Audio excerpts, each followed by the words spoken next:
What's up, YouTube? I'm not sure if my voice is synced up with this webcam, but hopefully you can still hear me.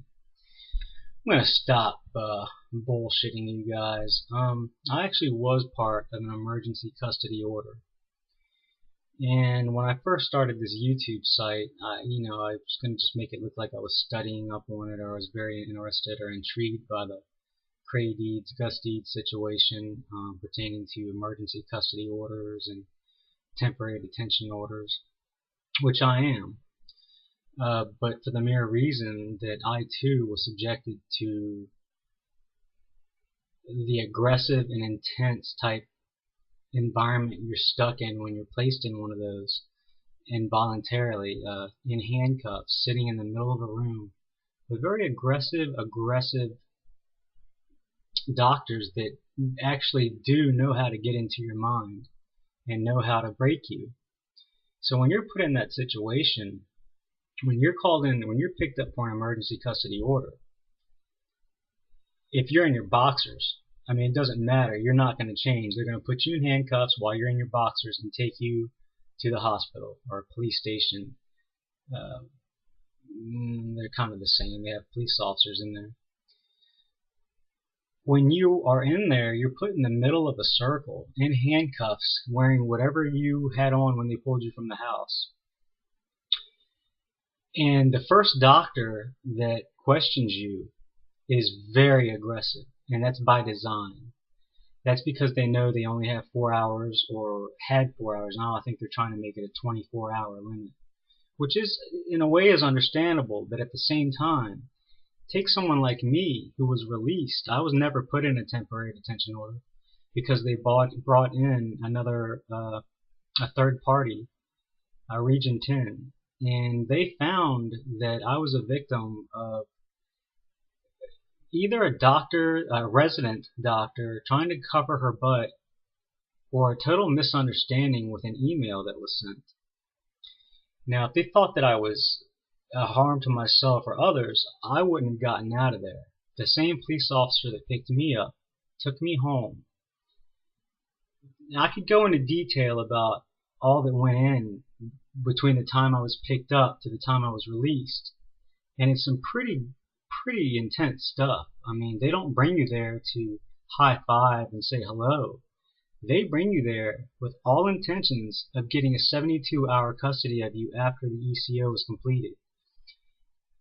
And like I said, there's a lot that goes into what I'm saying, but I guess I don't have the time to. Well, I do, but if you want to know, then ask me. But there's a lot that goes into that.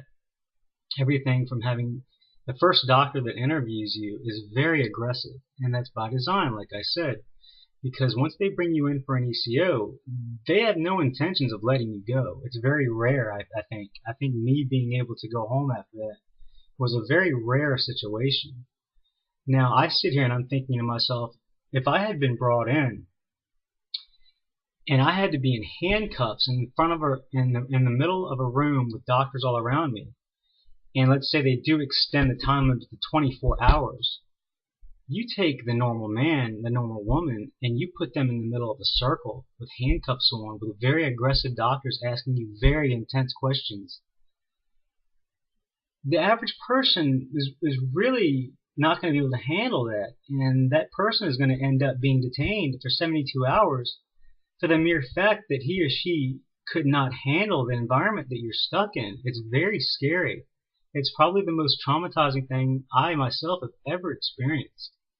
And I'm not crazy or anything. I was victim of, that's a whole other story. But I'm here telling you, and I doubt Senator Deeds is watching this, but if he is, I'm very sorry what happened to you and your son. But let's rethink things. Let's think about this. If, well, like I said, then if somebody's sane, that poses no harm to anybody or themselves, is released because of that, or not released because of that, well, let me backtrack here. 24 hours is a long time for someone to be grilled with very intense questions from psychologists, a highly educated psychologist that can really get into your head regardless if you deserve to be there or not. I'm starting to ramble, I think, but you know what I'm saying, guys? Just think about it. I'm going to go ahead and post this. It might not make sense to anybody, but I plan on making a lot more videos because, to me, I'm very passionate about this situation. Senator Deeds wants to fix a flawed system, and so do I. And I got to be honest, I want justice. What happened to me was not justice. I was released to go home. But sometimes something like that is so traumatic that you may be taken home, and then 2 years later, 3 years later, you flip out because you realize, wait, if that just happened to me, there's a chance that that was actually kidnapping. Yeah. So this gets pretty deep. Thanks a lot, YouTube. I'll speak to you later.